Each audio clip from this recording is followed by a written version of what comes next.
Federico di Swirl Wine Japan. Swirl è una parola in inglese, indica il gesto che si fa quando si degusta il vino. In giapponese si dice swirl. Per il cliente giapponese è semplice da pronunciare. Un prodotto che va molto è il nostro Prosecco millesimato di Bosco del Merlo. Il cliente giapponese vuole sempre conoscere nuove cose, vuole sempre conoscere in estremo dettaglio. A volte ci mettono in difficoltà, ci dicono ma ci avevate detto che la tale vigna era 350 metri, adesso ci avete detto che è 370, qual è l'informazione esatta?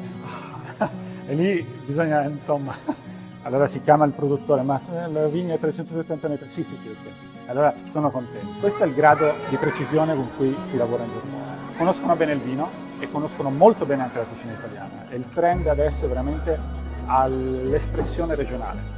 Italiano. Avete anche un vino siciliano, se non sbaglio. Assolutamente. Grande vino di tenuta di Serra Marrocco, il Serra Marrocco, che è un vino direi quasi unico nel panorama della produzione siciliana, e ha una storia incredibile. Le barbatelle da cui oggi viene prodotto il vino furono donate da Château Lafite alla tenuta di Serra Marrocco, quindi hanno un'origine unica e soprattutto estremamente prestigiosa.